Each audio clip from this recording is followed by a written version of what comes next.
I'm bringing back a series on the channel where I go through a discography of a certain band and determine the day they died. I've done this with many bands in the past, and today I want to look at a band that was really big when I was a teenager, maybe not so much in the punk rock wheelhouse. And when I took a deep, closer look at this band, I saw something that I have never seen before. This is an anomaly, and we'll get to that when we get to that. But today, we are going to talk about the day the Bloodhound Gang died. Hey ladies, how's it going? I'm the internet's most ruthless gatekeeper, the planet's most entertaining human being. I am the satirical miracle known as Dan Frampton. I'm going to get you to leave a like and subscribe on this video. Join the channel to become a member of the secret society. But if you don't have that upfront cash and you want to be part of an exclusive gang, all you got to do is hang out, kick back all the way to the end of the video, and you can be a part of the End Gang. And the End Gang is the place that you want to be. So get a couple comments fired away, start a conversation, and let's get going. So in 1995, the Bloodhound Gang put out their first record called Use Your Fingers,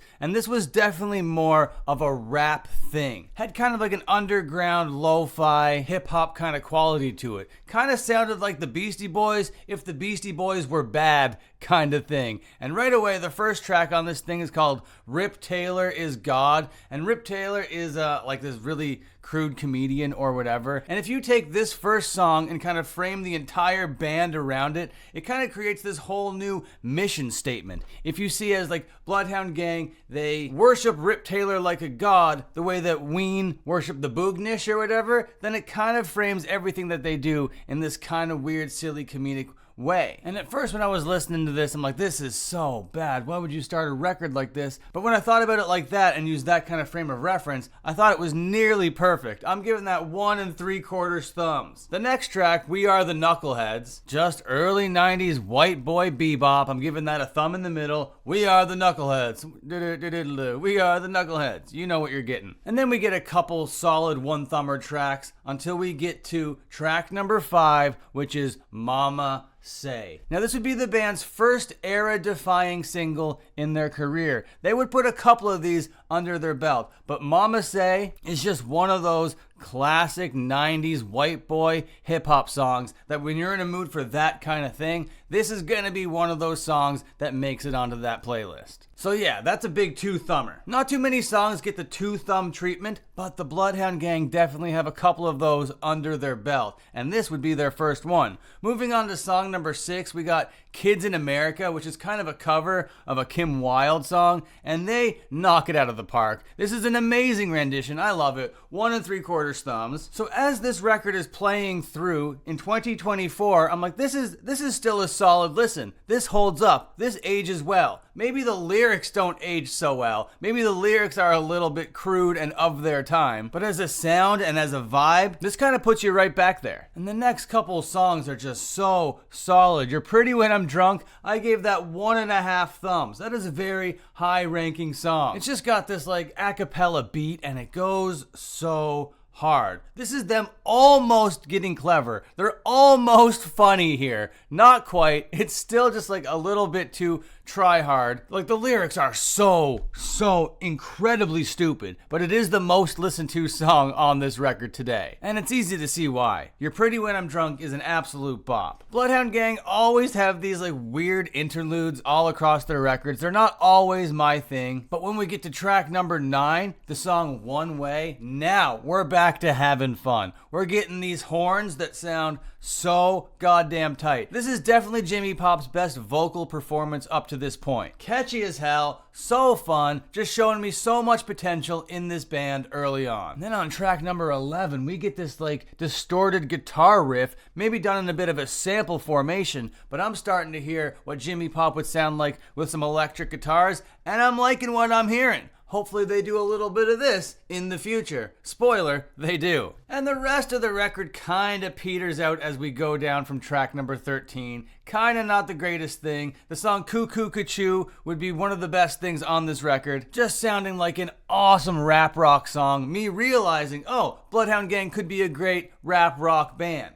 I wonder if they'll explore those sounds in the future. And then when I was growing up, there was a track on this thing that wasn't on this thing until I listened to it in the year 2024. It's called Kids Incorporated, and this is some rock and roll. Gave that 1.25 thumbs. So all in all, I thought it was a fun, solid little listen. A little bit on the too long side. I would have cut some of these interludes out, some of these mid tracks. So when I'm walking away from their first record, Use Your Fingers, I'm gonna use my single thumb and give it one of them, one thumb. Then 1996 happens. Just a year later, these guys are on a major record label now, okay? UMG, Geffen, I don't know, that like changes listings throughout their run, but it's like the same like umbrella of major record label. And the first song on this record, Kiss Me Where It Smells Funny, just hits you with the most bombastic, heavy-ass guitar riff that I was debating giving this 2 thumbs. I love this song. As an opening track,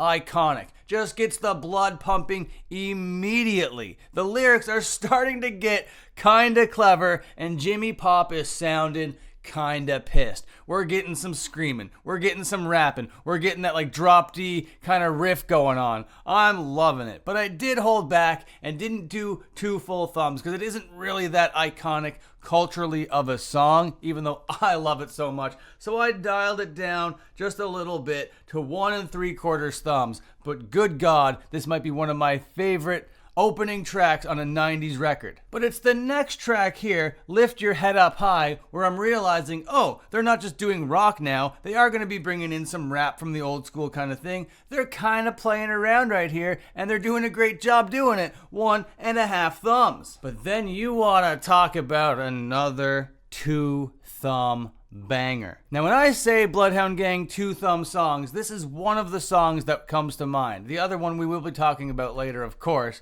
But Fire, Water, Burn defines an entire generation. The roof is on fire. Are you kidding me? Jimmy Pop has the power to write some of the most culturally iconic and classic songs, and then on the flip side of that, some of the stupidest, dumbest, most forgettable trite that you've ever heard. The next song didn't really age the best. I Wish I Was Queer So I Could Get Chicks, but it is a catchy little bop, and I will say that this is their first funny song. They finally did it. They wrote some clever bars. Now I can understand how these bars are not going to be for everybody, but they are successful jokes and will make you slap your knee if you have this kind of dumbass sense of humor. Now the next song is just as dumb and just as tasteless, but doesn't hit the mark at all. Why is everybody always picking on me? I'm not giving 1.25 thumbs like I gave the last track. I'm only giving this a 1/4 thumb. This thing is hard to listen to. When Jimmy Pop kind of does that neurodivergent voice or whatever, makes me cringe. Didn't age very well. Hate it very, very much. But you gotta get a cover on here, and It's Tricky by Run DMC would be a selection that goes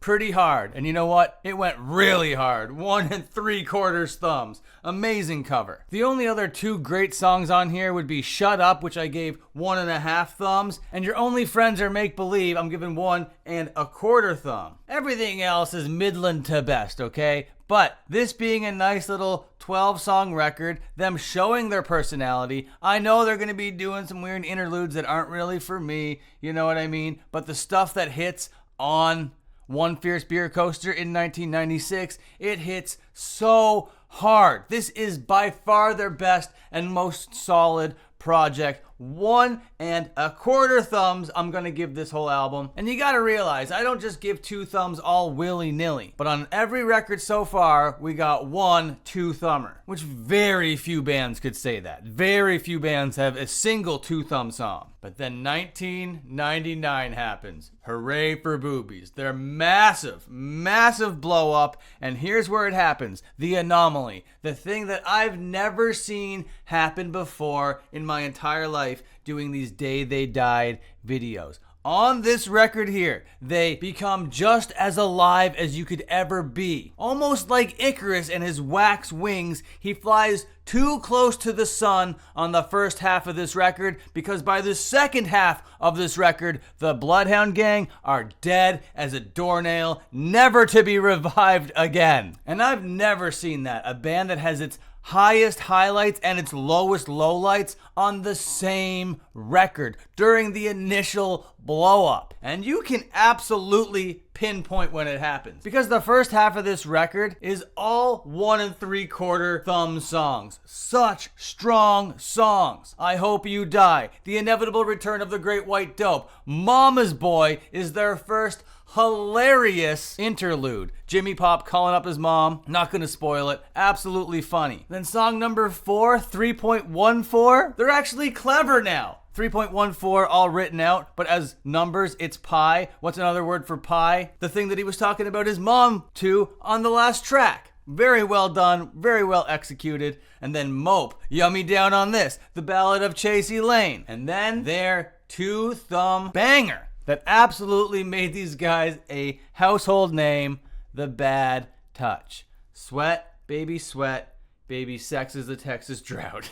And you do the kind of stuff that only Prince would sing about. So put your hands down my pants and I bet you'll feel nuts. Yeah, yes, I'm Siskel. Yes, I'm Ebert. And you're getting 2 thumbs up, okay? 2 thumbs. This song is getting those 2 big old thumbs. But this is the line where you draw in the record. Track number 10, because now every song after this, absolute dud except for one. And that one song is Hell Yeah. But after The Bad Touch, you got The Cough That Came With a Prize, 0 thumbs. Take the Long Way Home, 0 thumbs. And then they sneak in Hell Yeah. But you know there isn't a rule unless there's an exception to the rule. So the fact that Hell Yeah is here is the exception to the rule that creates the rule. Because everything after here until the end of the Bloodhound Gang's career is a 0 thumb affair. I might give them like 1/4 of a thumb somewhere down the line for a decent little like vocal line or something, but we'll get to that in a second. Right Turn Clyde, 0 thumbs. This Is Stupid, 0 thumbs. A lap dance is so much better when the stripper is crying, 0 fucking thumbs. This shit sucks so much, and it's such a shame because the first half of this record,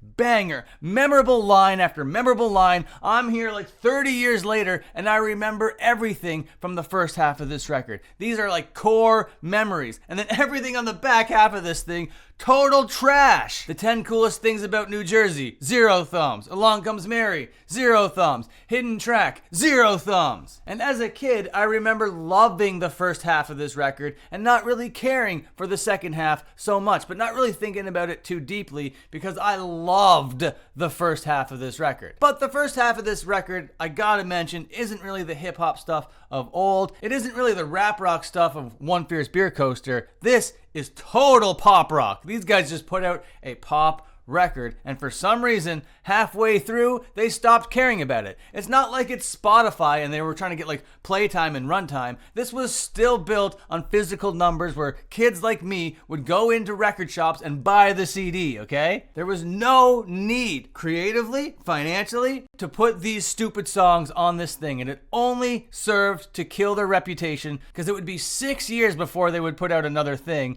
and I guess because they made all of that money off of The Bad Touch that they didn't really have to do so much, but Geffen is like, hey, you still owe us one more record. So they put out Hefty Fine, and it sucks all the way through. 0 stars all the way through until I get to Balls Out on track number 2, which I give my first thumbs down to these guys. And then you work your way down this track list until we get to the worst song I've almost ever heard in my whole life. Gets 2 thumbs straight to hell, bro. This is one of the worst songs I've ever heard in my life. What a damaging piece of business this is. So not only did they get no thumbs in the pointed up direction, they got 3 thumbs all the way down across this stupid project. I hate it so much. By the time it's all said and done, I'm giving Hefty Fine 1 thumb down. And this would be where we think it would end for this band, okay? They're no longer on this record label. They have their 90s hits. They're kind of like a 90s nostalgia band. They made their money. Their time is done, blah, blah, blah. And then December 18th, 2015 happens, 10 years after their commercial failure. That was Hefty Fine. They put out Hard Off. not on a major record label. This stuff was self-released. And again, all the way through this track list, not a single thumb to be given until I get to the song Chew Toy, where I give it a thumb down. This shit sucks so bad. And it like totally breaks my heart because the first half of their career, incredible stuff. Just a lot of fun to be had. And you could tell like they had a lot of passion. They wanted to write stuff that was a little bit edgy, but still to make people laugh. But they didn't want to be totally a novelty band, and not totally a comedy band, and not totally a hip hop band, not totally a pop band. And they walked all of those lines really, really well. And since it is that line that you can draw straight through Hooray for Boobies, where you're like, okay, this is where it ends for the boys, and that is on The Bad Touch. So that tells me that these guys got their big payday, got their big bag, and we're like, okay, I guess we don't really need to care that much about this stuff anymore. No more generational classics, no more bops, no more nothing. Oh yeah, and remember how I said I gave like a quarter of a thumb somewhere in the last half of their career? Well, that was on Farting with a Walkman On, because it's kind of a catchy melody. Don't get me wrong, it's a bad song, and the melody does wear thin very quickly, but there's at least one creative bone I could throw at here. A singular flower. And with that, that's the day that the Bloodhound gang died. Thank you so much for kicking back with me here today. I've been Dan Frampton. If you enjoyed this video, please remember to like, comment, and subscribe, and there's a good chance you might even enjoy this video. Okay, bye.